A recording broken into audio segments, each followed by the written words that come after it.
Hello friends, I am Vikas Goyal. Heartily welcomes all of you on my YouTube channel. Friends, today we are going to learning about the lesson, the one of the most remarkable topic and very useful in competitive exam in English grammars. Here is the article, and I humble request all of you that please subscribe my channel and press bell icon because you get my all new videos in your notification. Friends, my main subject is English, and today we are discussing the one of the best and amazing topic in English grammar article. We are conversing into our mother tongue. મિત્રો આપણે ગુજરાતી માતૃભાષામાં જ વાત કરશું. આજે અંગ્રેજી ગ્રામરનો ખૂબ જ મહત્વનો ટોપિક એવો આર્ટિકલની શરૂઆત કરીશું આપણે અંગ્રેજી ગ્રામરમાં, અને તેની ખૂબ જ સારી રીતે વિસ્તૃત રીતે એની સમજ કેળવીશું. મિત્રો, આર્ટિકલની વાત કરીએ તો અગાઉની સ્પર્ધાત્મક પરીક્ષામાં કેવા પ્રશ્નો પૂછાયેલા છે એ દરેકે દરેક આપણે એ જ પ્રશ્નો, અગાઉની પરીક્ષામાં પૂછાયેલા પ્રશ્નો જ આપણે એનો એક્ઝામ્પલ તરીકેનો ઉપયોગ કરીને સમજીશું કે કેવા પ્રશ્નો પૂછાયા છે, કેવા પૂછાય છે ટોપિકમાંથી આ, અને કઈ રીતનો એનો સોલ્વ આઉટ કરીએ. મારા બધા મિત્રો માટે કદાચ અંગ્રેજી ગ્રામર થોડું અમુક મિત્રો માટે અઘરું પડતું હોય તેમના બધા માટે મિત્રો, today I deal with you that when the lecture finished you all are very easily in front of us any question of article you solve in few second. મિત્રો, જ્યારે આ વિડીયો પૂર્ણ થશે ત્યારે અંગ્રેજીના આર્ટિકલમાંથી તમારી સમક્ષ ગમે તે પ્રશ્ન હશે મિત્રો, તમે ખૂબ જ આરામથી અને ટૂંક જ સમયમાં તેને સોલ્વ આઉટ, તેનો કરેક્ટ આન્સર તમે આપી શકશો. મને પૂર્ણ આત્મવિશ્વાસ છે કે આ વિડીયો આપના માટે ખૂબ જ ઉપયોગી બનશે. અને મિત્રો, આપણા ટોપિકની શરૂઆત કરીએ. આર્ટિકલની વાત કરીએ તો આર્ટિકલ એક એવો સબ્જેક્ટ વિષય છે કે ટોપિક છે અંગ્રેજી ગ્રામર કે જેનો મિત્રો ગુજરાતી વ્યાકરણમાં તેનું કોઈ સ્થાન જ નથી. અંગ્રેજીમાં આર્ટિકલની કદાચ તેનો ગુજરાતીમાં અનુવાદ કરવા જઈએ શબ્દકોશ પ્રમાણે તો તેના 3 શબ્દો મળી આવે છે આપણે શબ્દકોશ પ્રમાણે, પણ વ્યાકરણના દૃષ્ટિકોણમાં એ કંઈ ઉપયોગી નથી. શબ્દકોશ પ્રમાણે કયા 3 શબ્દો મળી આવે છે આર્ટિકલમાંથી, અને તે મિત્રો સૌપ્રથમ એક શબ્દ મળી આવે છે લેખ. લેખ એટલે કે આપણે ન્યૂઝપેપરમાં કે સમાચાર પત્રમાં આપણે જે કોઈ દ્વારા લખાયેલા લેખ આપણે જોતા હોઈએ છીએ લેખ. ત્યારબાદ મિત્રો કલમ કે આપણા ભારતના બંધારણની, આઈપીસીની, સીઆરપીસીની કે ભાઈ એવિડન્સ એક્ટ કે જે કલમો હોય બરાબર ને, એનું પણ અંગ્રેજીમાં ટ્રાન્સલેટ કરતી વખતે આર્ટિકલ થતું હોય છે. અને બીજું મિત્રો ચીજ વસ્તુઓ એટલે કે મિત્રો આપણા કોઈ પણ મિત્રનો બર્થડે હોય ને, બર્થડેમાં મિત્રો ગિફ્ટ આપવી પડે આપણે આપણા મિત્રને, અને તે મિત્રને આપવાની ગિફ્ટ જે આપણે શોપમાં દુકાનમાં ખરીદવા જતા હોઈએ ત્યાં આગળ ઉપરના બોર્ડ પર આપણને શબ્દ જોવા મળશે ગિફ્ટ આર્ટિકલ. ગિફ્ટ આર્ટિકલ એટલે ચીજ વસ્તુઓ નાની મોટી તમામ A to Z ત્યાં મળતી હોય બરાબર ને. આમાં 3 શબ્દો શબ્દકોશ પ્રમાણે આ 3 શબ્દો મળી આવતા હોય છે, પણ ગ્રામરમાં વ્યાકરણની દ્રષ્ટિએ આ કઈ શબ્દો યોગ્ય નથી બરાબર ને. આર્ટિકલ એટલે ગુજરાતી વ્યાકરણમાં જે આપણે ભણતા હોઈએ કે ભાઈ ગુજરાતી વ્યાકરણમાં નામ જે ટોપિક ભણતા હોઈએ તો અંગ્રેજીમાં એનું નાઉન ભણીએ. ગુજરાતીમાં કર્તરી કર્મણી ભણતા હોઈએ તો અંગ્રેજીમાં એક્ટિવ પેસિવ નામનો ટોપિક હોય. મિત્રો, ગુજરાતીમાં જે આપણે સર્વનામ તો એમાં અંગ્રેજીમાં પ્રોનાઉન. મિત્રો, પણ આર્ટિકલ એવો સબ્જેક્ટ એમાં માફ કરજો એક એવો ટોપિક છે કે જે ગુજરાતી ગ્રામરમાં એનું કોઈ સ્થાન નથી. અને ગુજરાતી ગ્રામરમાં એક એવો ટોપિક વ્યાકરણમાં કે જે ભાવે પ્રયોગ આપણે ભણીએ છીએ ગુજરાતી ગ્રામરમાં ટોપિક આવે છે, અંગ્રેજી ગ્રામરમાં એને ક્યાંય આપણને જોવા ના મળે બરાબર ને. આવો થોડો વિચિત્ર પ્રકારનો ખૂબ જ સરસ રીતનો આર્ટિકલનો અભ્યાસ કરીશું. આર્ટિકલનો સૌ પ્રથમ બેઝિકમાં આર્ટિકલના પ્રકાર કેટલા, તો 2 પ્રકાર છે. How many kinds of article? There are 2 kinds of article and here it. કયા 2 પ્રકાર? તો આર્ટિકલ મિત્રો, પ્રથમ પ્રકાર છે તેનો ડેફિનિટ. કયો? Definite article. And second ઇનડેફિનિટ.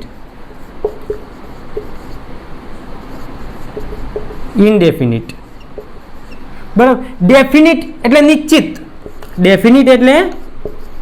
નિશ્ચિત. નિશ્ચિતની શબ્દ જોડણીમાં નિશ્ચિત જે આપણે હિન્દી ભાષામાં ચ લખીએ એની મિત્રો ચ ની ચાંચ બહાર કાઢવી પડશે બરાબર ને, તો જ આપણે સાચો એનો યોગ્ય જોડણી કહેવાશે. અને ઇનડેફિનિટ એટલે અનિશ્ચિત બરાબર ને. આ આપણા આર્ટિકલના બે પ્રકારો થયા, ડેફિનિટ અને ઇનડેફિનિટ, નિશ્ચિત અને અનિશ્ચિત. મિત્રો આ બંનેમાં મિત્રો જે આપણે અ, એન અને ધ કે જે આર્ટિકલની સંખ્યા કહેવાય, નંબર્સ ઓફ આર્ટિકલ કેટલા, તો કે there are 3 numbers of article. કયા કયા, તો મિત્રો નિશ્ચિતની અંદર કયો આર્ટિકલ ધ નો સમાવેશ થશે અને અનિશ્ચિતની અંદર ઇનડેફિનિટની અંદર એ અથવા એન. આપણે બધાને એ સુધી ખબર છે, બરાબર ને. ત્યારબાદ આજે અભ્યાસ કરીશું ફક્ત આપણે એ અને એન નો, બરાબર ને મિત્રો. એ અને એન મિત્રો આનું જો આપણે ગુજરાતીમાં મિત્રો ટ્રાન્સલેટ કરીએ તો એનો કઈ કેવો અર્થ ઉતરી આવે, તો આનો અર્થ મિત્રો કરવો હોય તો આપણે કરી શકાય, કોઈ એક એવો એનો અર્થ થાય. 100% કોઈ નહીં, પણ મોટે ભાગે કોઈ એક એવો એનો આપણે અર્થ કરી શકતા હોઈએ. કઈ રીતનું આપણે જોઈએ, એક એક્ઝામ્પલ તરીકે આપણે સરસ રીતે એનો સમજણ કેળવીએ કે ભાઈ ધીસ ઇઝ અ પેન. આપણે લખીએ this is a pen, this is a pen. અંગ્રેજી આ વાક્યને ગુજરાતીમાં અમને ટ્રાન્સલેટ રૂપાંતર કરતી વખતે મિત્રો કોઈ આનો જવાબ આપશે કે ભાઈ આ પેન છે. અમુક બુદ્ધિશાળી એનો જવાબ આપશે આ એક પેન છે. શું કહે છે? આ એક પેન છે. એટલે કે મિત્રો આજે આ એ આર્ટિકલ આવ્યો, બરાબર. ગુજરાતીમાં જો યોગ્ય રીતે જોઈએ તો એક પેન છે, બરાબર ને. એક એટલે એ અને એન ક્યારે વપરાય કે મિત્રો તે એક વચનનું અનિશ્ચિત ગણી શકાય તેવું નામ હોય ત્યારે એ અથવા એન બંનેમાંથી કોઈ એક વપરાય. જો આ વાક્યને આપણે થોડું લાંબુ બનાવીએ, the pen is black, the pen is black. આનું જો આપણે ગુજરાતી ટ્રાન્સલેટ કરીએ તો મિત્રો જે અમુક કહે છે કે ભાઈ આ પેન કાળી છે, પણ એને કહી શકીએ પેન કાળી છે. શું કહેવાશે? પેન કાળી છે. આમાં જે ધ આર્ટિકલ આવ્યો એનું કોઈ નિશ્ચિત સ્થાન આપણા ગુજરાતીમાં અનુવાદ કરતી વખતે આપણને જોવા મળતા નથી, બરાબર ને. આ રીતનો એ અને એન એનો અર્થ કરવો હોય તો આપણે કરી શકીએ કે કોઈ એક 100% થાય એવું નથી, બરાબર. યાદ રાખજો. ત્યારબાદ મિત્રો એ અને એન આર્ટિકલમાં ક્યારે કેવી સિચ્યુએશનમાં લાગે, બરાબર ને, એનો આગળ અભ્યાસ કરીએ. પ્રશ્ન કે ભાઈ એ અને એન ક્યારે લાગે, એ અને એન ક્યારે લાગે, બરાબર ને. તો મિત્રો યાદ રાખજો, એ અને એન આપણે એક જ વાક્યમાં યાદ રાખવાનું છે કે ભાઈ એક વચનનું અનિશ્ચિત, એક વચનનું અનિશ્ચિત ગણી શકાય તેવું નામ. વાક્યને મિત્રો જુઓ, આ 4 શરતો પૂર્ણ થતી હોવી જોઈએ કે ભાઈ એક વચનનું અનિશ્ચિત ગણી શકાય તેવું નામ હોવું જોઈએ. 4 શરતો. કેવું કે ભાઈ એક વચન હોવું જોઈએ, અનિશ્ચિત હોવું જોઈએ, ગણી શકાય તેવું હોવું જોઈએ અને કેવું હોવું જોઈએ? નામ હોવું જોઈએ, બરાબર ને. મિત્રો દાખલા તરીકે એક વચન અને બહુવચન આપણે બધાને ખબર છે. અનિશ્ચિત આપણે કહી શકીએ તાજમહાલ, તો તાજમહાલ એ એક નિશ્ચિત છે, તો તાજમહાલ આગળ ધ લાગે. પણ જો આપણે કહી શકીએ કે ભાઈ બિલ્ડિંગ કહીએ તો બિલ્ડિંગ ઘણા બધા પ્રકારની હોય. તાજમહેલ પણ હોઈ શકે, આગ્રાનો કિલ્લો પણ હોઈ શકે, કુતુબ મિનાર હોઈ શકે, લાલ કિલ્લો હોઈ શકે, બરાબર ને. તો જે બિલ્ડિંગ છે એ અનિશ્ચિત કહેવાશે.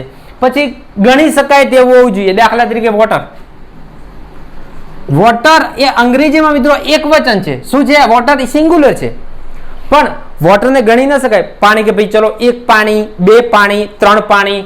તેથી મિત્રો વોટર એ મિત્રો ગણી શકાતું નથી, તેથી એક અથવા એન વોટર સાથે લાગતા નથી. પણ જો મિત્રો ગુજરાતીમાં જો આને પાણી અને એક બીજું આ પાણી, આ પાણી એટલે હાથ અથવા હસ્ત, ભુજા આપણે એના સમાનાર્થી શબ્દો, બરાબર. તો આ પાણી એટલે ગણી શકાય ભાઈ એક પાણી, બે પાણી અથવા એક હાથ, બે હાથ, બરાબર. અને શું હોવું જોઈએ? નામ.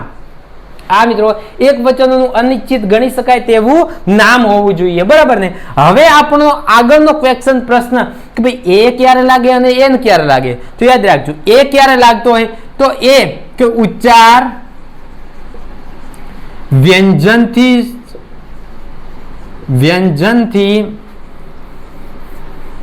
શરૂ થવો જોઈએ,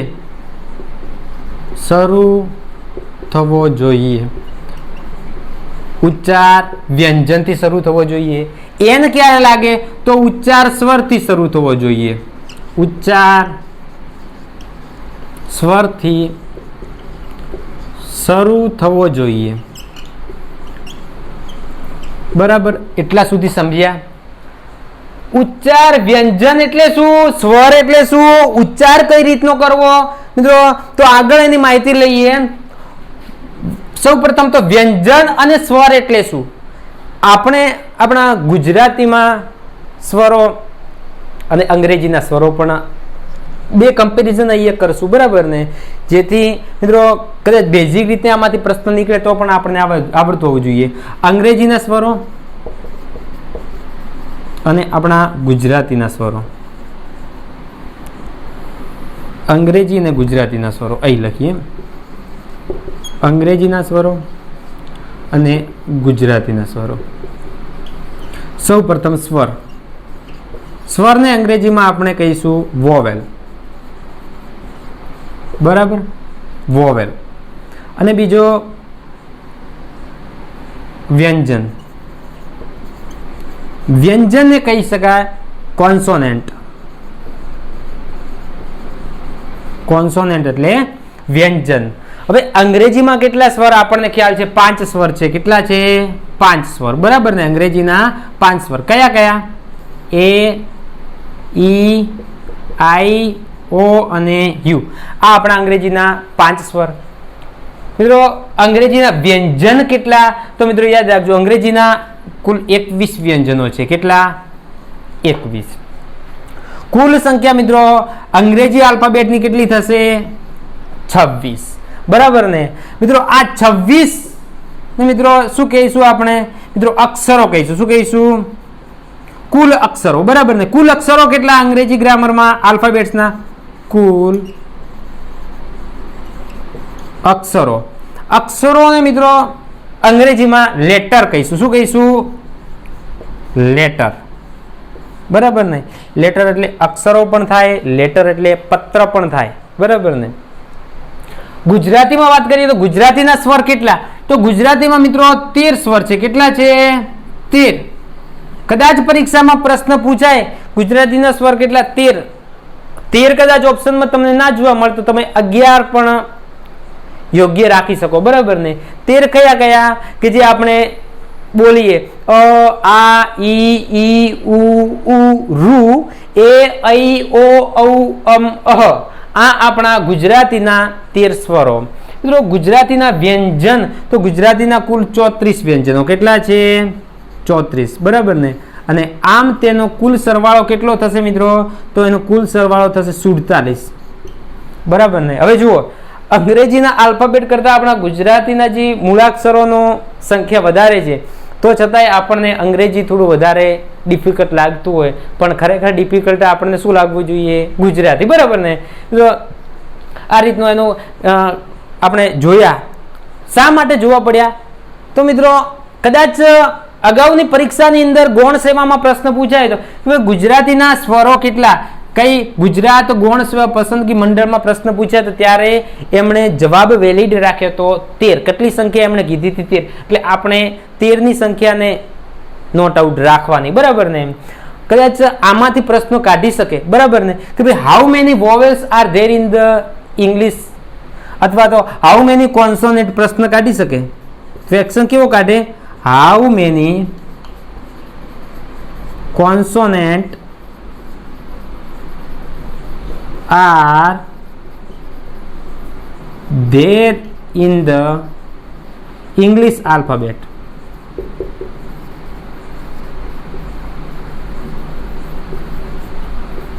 બરાબર ને. અને ઓપ્શનમાં કદાચ મૂકે 5, 21, 13 અને 34. આપણને ત્યારે ખ્યાલ હોવો જોઈએ, બરાબર ને.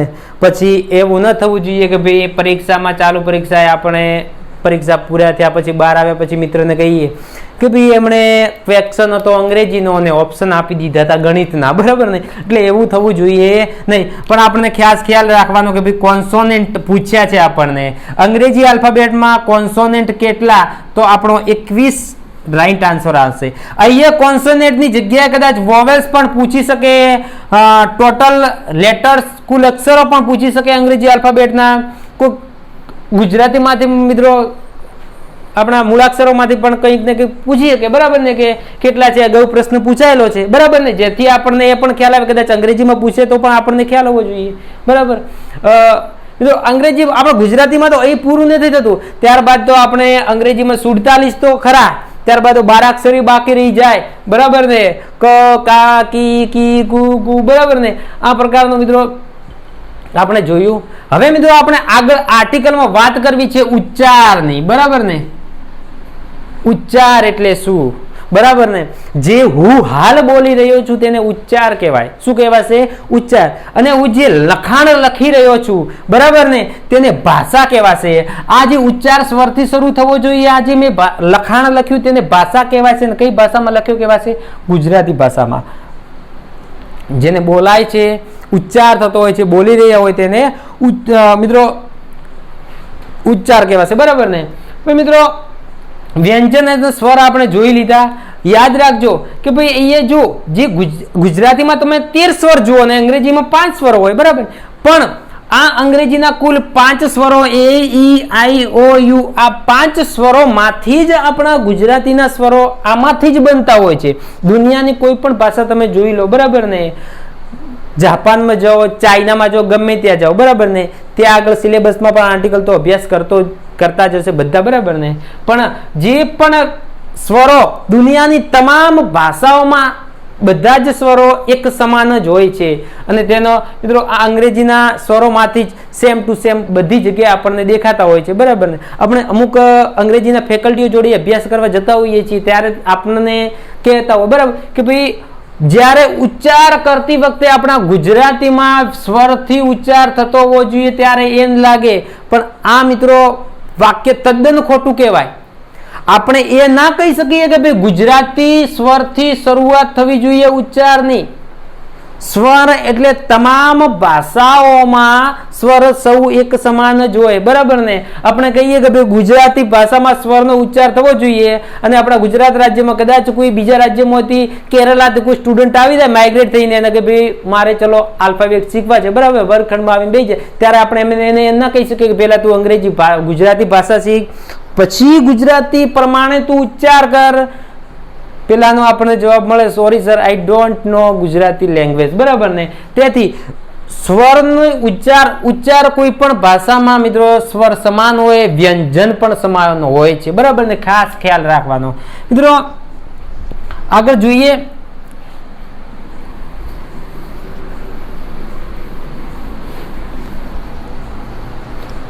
દાખલા તરીકે આપણે બધા તો આપણે એક્ઝામ્પલમાં લેતા હોઈએ, બરાબર ને. ઓનેસ્ટ,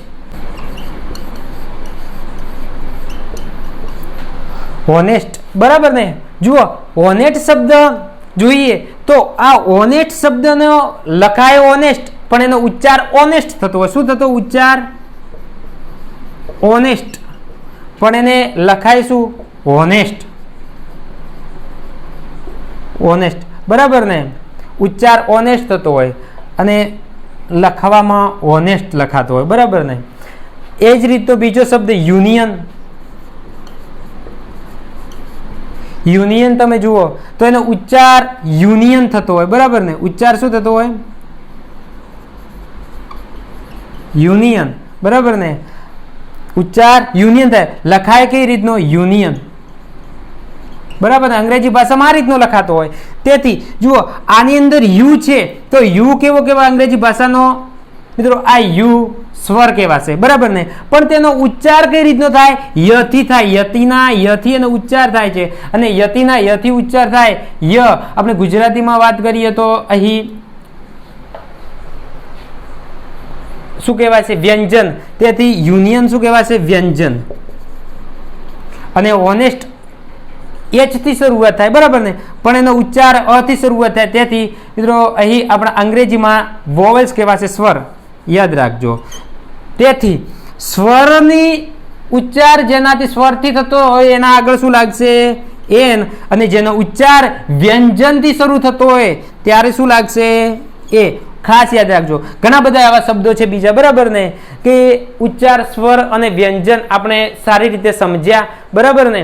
ત્યારબાદ હવે આપણે મેઇન આપણા જે આર્ટિકલના નિયમો આપણે સેન્ટેન્સ લખી દઈએ અને ત્યારબાદ દરેક સેન્ટેન્સના અભ્યાસ કરતા જઈશું અને તેના દરેક સેન્ટેન્સ પ્રમાણે આપણે નિયમો જોઈશું, જેથી આપણને બરાબર ખ્યાલ આવે, બરાબર ને. આ મિત્રો ભૂસી કાઢીએ છીએ.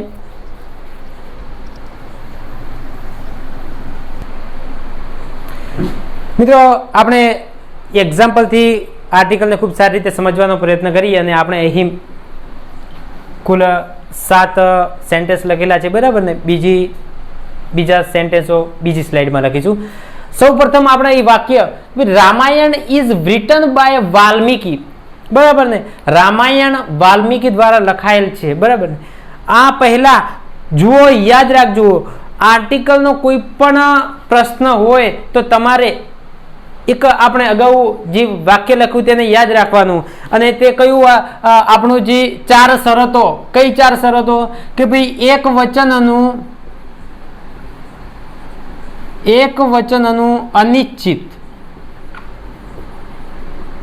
અનિશ્ચિત ગણી શકાય તેવું નામ હોવું જોઈએ, બરાબર ને. ગણી શકાય તેવું નામ હોવું જોઈએ. એક વચનનું અનિશ્ચિત ગણી શકાય તેવું નામ. જુઓ, પહેલા વાક્યમાં અહીં વાલ્મીકી દ્વારા રામાયણ લખાયેલી છે, પણ આમાં હવે નિયમો આપણે યાદ રાખવાના છે, બરાબર ને. નોટ અને ચોપડો લઈને જ બેસજો. ખૂબ જ મહત્વના નિયમો છે. કદાચ તમને પ્રાઇવેટ પબ્લિકેશનના પુસ્તકોમાં આ નિયમો જોવા ના મળે, બરાબર ને. ખાસ વિનંતી છે કે ચોપડો અને પેનમાં આ દરેક નિયમો નોટ કરજો. જુઓ, વાલ્મીકી એ એક પ્રોપર નાઉન છે. શું છે? Proper noun. અને ખાસ યાદ, પ્રોપર નાઉન વપરાયેલો હોય તેની અગાઉ ખાલી જગ્યા હોય તો નો આર્ટિકલ લાગતો નથી. યાદ રાખજો, કોઈ પણ નામની આગળ આર્ટિકલ લાગતો નથી. કોઈ નામ હોય, કોઈ ગામનું નામ હોય, શહેરનું નામ હોય, તેના આગળ ક્યારેય આર્ટિકલ લાગતો નથી. તેથી આમાં નો આર્ટિકલ લાગશે, બરાબર. ત્યારબાદ બીજું વાક્ય, Kamlesh has purchased new bike. અહીં જુઓ, કમલેશ દ્વારા નવું બાઇક ખરીદાયું હતું, તો અહીં ન્યૂ બાઇક. હવે આને જુઓ કે ભાઈ એક વચન છે તો કે હા ન્યૂ બાઇક એક જ છે, નવું બાઇક એક વચન છે. અનિશ્ચિત છે, બાઇક કોઈ પણ હોઈ શકે, બરાબર, કોઈ પણ કંપનીનું અથવા તો રંગનું હોઈ શકે. અનિશ્ચિત ગણી શકાય, ન્યૂ બાઇક એક બાઇક છે, ગણી શકાય, અને શું છે? નામ. તેથી અહીંયા આપણી આ 4 શરતો પૂર્ણ થાય છે. હવે આગળ આપણે શું સમજવાનું છે કે ભાઈ હવે એ લાગશે કે એન લાગશે? તો આપણને બધાને ખ્યાલ છે કે ભાઈ એન ક્યારે લાગે? તો સ્વર થી ઉચ્ચાર થતો હોય ત્યારે એન લાગશે, અને વ્યંજન થી ઉચ્ચાર થતો હોય તો એ લાગશે. એનો ઉચ્ચાર ન્યુ નથી થાય છે, અને ન શું છે? વ્યંજન, બરાબર ને. તો Kamlesh has purchased a new bike, બરાબર. ત્યારબાદ ત્રીજું વાક્ય, ઇન્ડિયા વોન ખાલી જગ્યા freedom from Britishers. India won ખાલી જગ્યા ફ્રીડમ ફ્રોમ બ્રિટિશર્સ. અહીં ફ્રીડમ, તો ફ્રીડમ ની આગળ યાદ રાખજો, ફ્રીડમમાં આપણે જોવાનું છે આપણી 4 શરતો, નિયમો, કે ભાઈ ફ્રીડમ કયું નાઉન કહેવાશે? તો ફ્રીડમ સ્વતંત્રતા, ભાવવાચક નામ છે. એબ્સ્ટ્રેક્ટ નાઉન છે. કયું છે? એબ્સ્ટ્રેક્ટ નાઉન એટલે કે ભાવવાચક નામ છે. ભાવવાચક નામ.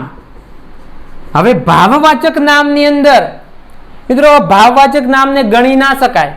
તેથી મિત્રો અહીં ગણી શકાય તેવું મિત્રો એક વચન અનિશ્ચિત ગણી શકાય, ભાવવાચકને ગણી શકાતું નથી. તેથી મિત્રો અહીં નો આર્ટિકલ લાગશે, બરાબર ને. એબ્સ્ટ્રેક્ટ નાઉનમાં ભાવવાચક નામ કોઈ પણ આપેલું હોય તો તો યાદ રાખજો એની સાથે નો આર્ટિકલ મોટે ભાગે લાગે.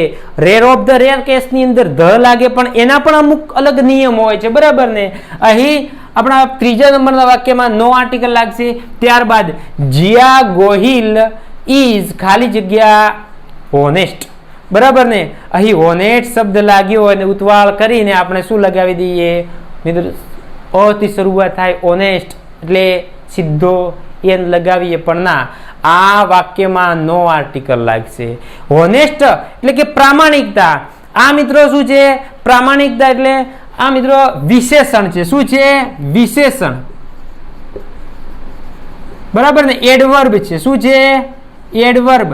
અને ખાસ યાદ રાખજો, જ્યાં એડવર્બ ફક્ત વિશેષણ એકલું હોય, ફક્ત વિશેષણ હોય ત્યાં આગળ નો આર્ટિકલ, ફક્ત વિશેષણ હોય તો નો આર્ટિકલ. પણ વિશેષણ સાથે વિશેષ્ય હોય, કદાચ આ વાક્યને આપણે આ રીતનું લખીએ, જીયા ગોહિલ, આ વાક્યને આ રીતનું લખીએ તો આમાં આર્ટિકલ લાગશે. જીયા ગોહિલ ઇઝ ખાલી જગ્યા ઓનેસ્ટ ગર્લ,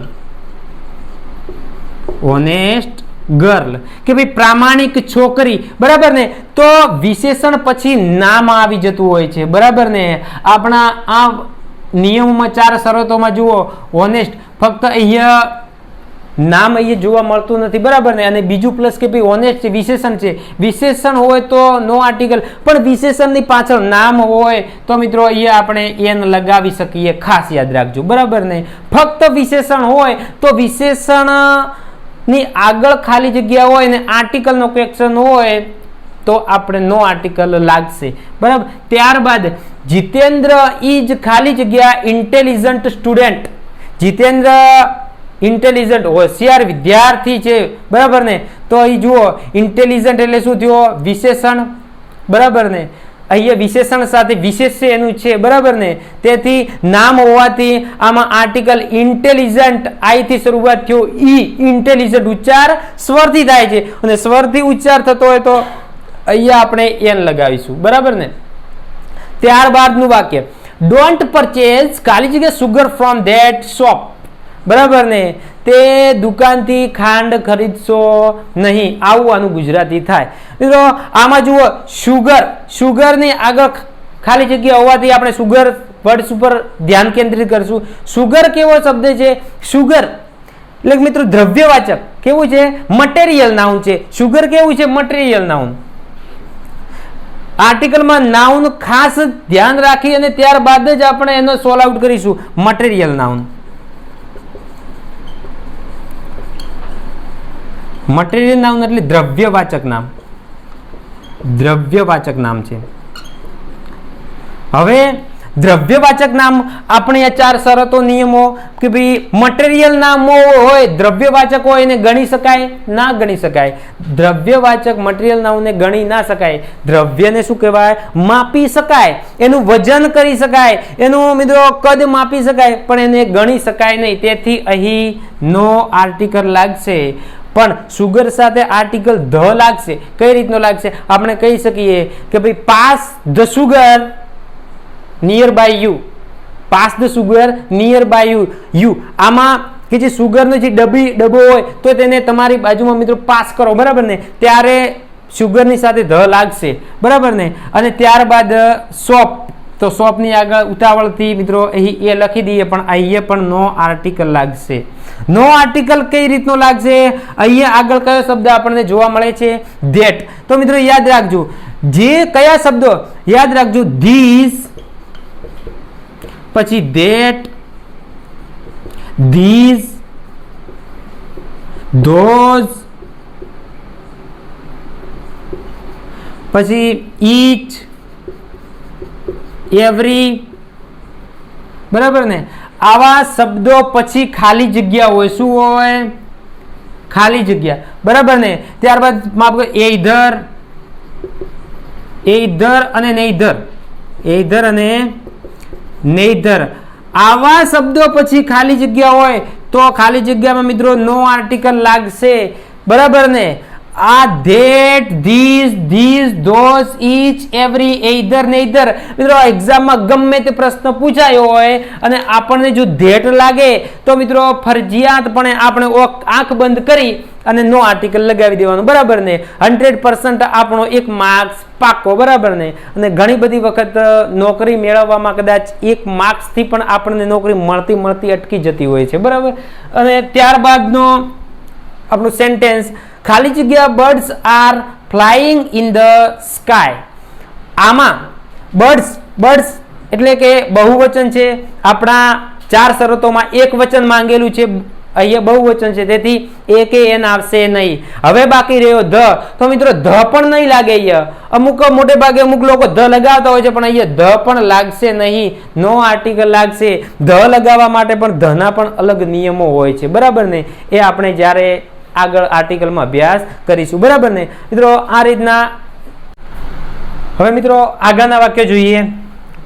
સૌ પ્રથમ વાક્ય આપેલું છે, ખાલી જગ્યા intelligence can not be purchased from the market. મિત્રો ખૂબ જ સરસ મજાનું વાક્ય છે. ભાષાંતર કરતી વખતે એનું ગુજરાતી થશે કે ભાઈ બુદ્ધિ, ઇન્ટેલિજન્સ, હોશિયારી can not be purchase from the market, બજારમાં મળતી નથી, બરાબર ને. બુદ્ધિ, હોશિયારી બજારમાં મળતી નથી. અને જો બજારમાં મળતી હોય તો મિત્રો પૈસાવાળા હોય એ જ બધા હોશિયાર હોય, બરાબર ને. મિત્રો આર્ટિકલમાં જોઈએ તો અહીંયા શબ્દ આપેલો છે ઇન્ટેલિજન્ટ, બરાબર ને. અને ઇન્ટેલિજન્ટ મિત્રો અહીં એબ્સ્ટ્રેક્ટ નાઉન છે. કયું નાઉન છે? Abstract noun. એબ્સ્ટ્રેક્ટ નાઉન છે ભાવવાચક નામ. અને ભાવવાચક નામ હોય તો મિત્રો ગણી શકાય નહીં, તેથી અહીં નો આર્ટિકલ લાગશે. ત્યારબાદ Dilip Sharma has solve that sum, ખાલી જગ્યા ક્લિયરલી. શું આપેલું છે અહીંયા? ક્લેવરલી, બરાબર ને. અહીં કે જી અહીં ક્લેવરલી એ શું છે? એડવર્બ છે. શું છે? એડવર્બ. એડવર્બ એટલે ક્રિયા વિશેષણ છે. ક્રિયા વિશેષણ, બરાબર ને. હવે આપણને બીજો પ્રશ્ન થાય કે સાહેબ અહીંયા કયું ક્રિયા વિશેષણ, કયું એબ્સ્ટ્રેક્ટ નાઉન, બરાબર ને. હવે મિત્રો કદાચ આપણને ઓળખવામાં પણ તકલીફ રહેતી હોય, પણ યાદ રાખજો જે વિશેષણની પાછળ એલ વાય લાગેલો હોય તે હંમેશા એડવર્બ જ કહેવાશે, ક્રિયા વિશેષણ કહેવાય. અને ક્રિયા વિશેષણ સાથે નો આર્ટિકલ લાગે, યાદ રાખજો. એડવર્બ આપેલો હોય એલ વાય તો નો આર્ટિકલ લાગશે. ત્યારબાદ avoid dinner but not breakfast. અહીં બ્રેકફાસ્ટ શબ્દ છે. હવે બ્રેકફાસ્ટ એ મિત્રો ફૂડ ટાઈમ બતાવે. શું બતાવે છે? ફૂડ ટાઈમ, બરાબર ને. જમવાનો સમય બતાવે છે, food time. Food time. Food time આપણા કેટલા? તો કે જે 3, સવારનો નાસ્તો, બપોરનું ભોજન, સાંજનું વાળું, બરાબર ને. જે 3 ફૂડ ટાઈમ છે. પેલો બ્રેકફાસ્ટ છે, બ્રેકફાસ્ટ. ત્યારબાદ બપોરના સમયે લંચ અને સાંજે ડિનર, બરાબર ને. બ્રેકફાસ્ટ કે જે ફૂડ ટાઈમ હોય, ફૂડ ટાઈમની સાથે ક્યારે આર્ટિકલ લાગતો નથી. જમવાનો સમય બતાવતું હોય ત્યારે નો આર્ટિકલ લાગે, બરાબર ને. બ્રેકફાસ્ટ આપણે કહીએ, બ્રેક એટલે તોડવું. બ્રેક એટલે શું થશે? તોડવું. અને ફાસ્ટ એનું મિત્રો ફાસ્ટનું ગુજરાતી ભાષાંતર થશે ઉપવાસ.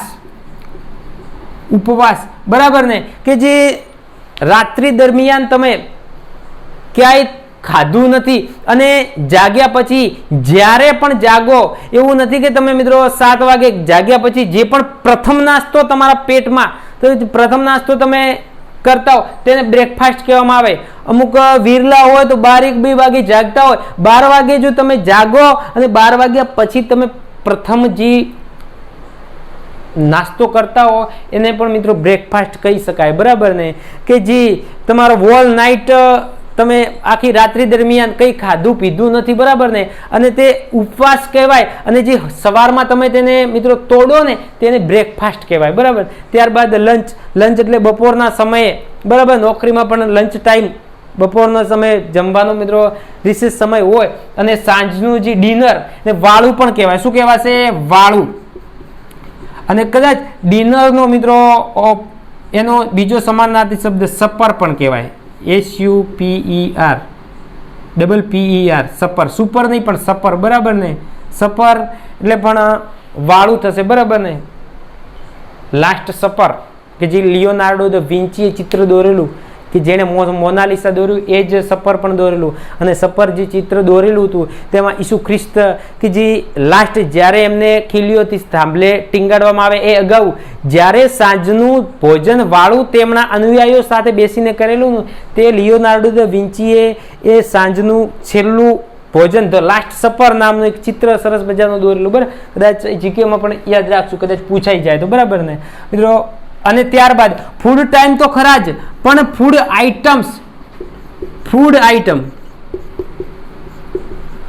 આઇટમ્સ સાથે પણ મિત્રો નો આર્ટિકલ લાગે. યાદ રાખજો, નો આર્ટિકલ. પાણીપુરી હોય, બરાબર ને? લડ્ડુઝ હોય, ખમણ, ઢોકળા, કોઈ પણ ફૂડ આઇટમ્સ હોય એની સાથે પણ નો આર્ટિકલ લાગશે. ત્યારબાદ આગળનું વાક્ય જોઈએ. નરેશભાઈ પરમાર ઇઝ માય ખાલી જગ્યા મોસ્ટ ફેવરિટ ટીચર, બરાબર ને? અને અહીં શબ્દ આપણે જોઈએ મોસ્ટ, આંખો બંધ કરી દઈએ, કોઈને પૂછ્યા વગર સીધો આર્ટિકલ ધ લગાવીએ, પણ અહીં ધ લાગશે નહીં મિત્રો, નો આર્ટિકલ લાગશે. કેમ નો આર્ટિકલ લાગશે? યાદ રાખજો, આ અગાઉ પણ આપણે એક નિયમ જોયો કે ભાઈ this, that, those, this, each, every, neither, either આવા શબ્દો આપેલા હોય તો તેની પાછળ નો આર્ટિકલ લાગશે. અહીં આ માય સંબંધક સર્વનામ છે. શું છે? સંબંધક સર્વનામ. યાદ રાખજો, સંબંધક સર્વનામ. બીજા પણ અંગ્રેજીના સંબંધક સર્વનામો માય સિવાય, યાદ રાખજો, માય સાથે ક્યારે બીજા સંબંધક સર્વનામ આપેલા હોય તેની સાથે ક્યારે આર્ટિકલ લાગતો નથી. બીજા મિત્રો માય, કયા કયા બીજા છે અંગ્રેજીના? માય, પછી અવર, હીઝ, હર, ધેર, ઇટ્સ. અને ત્યારબાદ કે જે એપોસ્ટ્રોફિસ એપ, કોઈ પણ નામની સાથે એપોસ્ટ્રોફિસ એપ લાગતો હોય, બરાબર ને? એસ લાગતો હોય કે જે માલિકી દર્શાવતું હોય. આપણે એ ગુજરાતીમાં પણ અંગ્રેજીનું કોઈ પણ નામ હોય, બરાબર ને? ધીસ ઇઝ વિકાસ પેન, બરાબર ને? આ રીતનું જે માલિકી દર્શક લગાવતો હોય ત્યારબાદ જે ખાલી જગ્યા હોય ને ત્યારે નો આર્ટિકલ લાગે. યાદ રાખજો, my, our, his, her, their, its અને એપોસ્ટ્રોફિસ એસ સાથે નો આર્ટિકલ લાગે છે. ત્યારબાદ આગળનું વાક્ય, my father prefers to the travel by ખાલી જગ્યા બાઇક. અહીં જુઓ, વાહન વેહિકલ્સ નું નામ છે, બરાબર ને? વેહિકલ્સ નામ સાથે આર્ટિકલ લાગે, પણ જ્યારે વાક્યની અંદર બાય સાથે કોઈ પણ વાહન વેહિકલ્સ નું નામ આપેલું હોય, બાય સાથે આપેલું હોય ત્યારે મિત્રો નો આર્ટિકલ લાગશે. યાદ રાખજો મિત્રો, બાય બસ, બાય ખાલી જગ્યા પ્લેન, બાય બુલોકાર્ટ, બાય ખાલી જગ્યા રેલવે, બરાબર ને? બાય ખાલી જગ્યા ટ્રેન. હવે કોઈ પણ વાહન સાથે બાય શબ્દ લાગેલો વેહિકલ સાથે ત્યારે નો આર્ટિકલ લાગશે. યાદ રાખજો, બરાબર? ત્યારબાદ આગળ, પ્રવીણા ગોહિલ ઇઝ ખાલી જગ્યા રેગ્યુલર. આ મિત્રો રેગ્યુલર એ શું છે? વિશેષણ છે, બરાબર ને? એડજેક્ટિવ છે. શું છે? એડજેક્ટિવ. એડજેક્ટિવ વિશેષણ. અને વિશેષણની આગળ હંમેશા ફક્ત વિશેષણ હોય તો મિત્રો નો આર્ટિકલ લાગે, બરાબર? પણ રેગ્યુલર, અહીંયા રેગ્યુલર પછી એને વિશેષ્ય હોય, સ્ટુડન્ટ લગાવીએ, સ્ટુડન્ટ, તો કદાચ આનો આપણે એમાં આર્ટિકલનો ઉપયોગ થશે. અને કદાચ સ્ટુડન્ટ હોય તો અહીંયા આર્ટિકલ લાગશે. રેગ્યુલર ઉચ્ચાર રેગ્યુલર થી થાય છે તેથી એ આર્ટિકલ લાગશે, બરાબર ને? આ રીતનો મિત્રો આપણે આર્ટિકલના એ અને એન ક્યારે લાગે છે, કઈ પરિસ્થિતિમાં લાગે છે, સંપૂર્ણ રીતે દરેક મહત્વના નિયમો આપણે જોઈ લીધા, બરાબર? આઈ હોપ કે મિત્રો મારો વિડીયો આપને પસંદ આવ્યો હશે. If you લાઇક્ડ my video please press the like button, subscribe my education channel, fresh Gujarat education channel, and share your other friends. જય જય ગરવી ગુજરાત.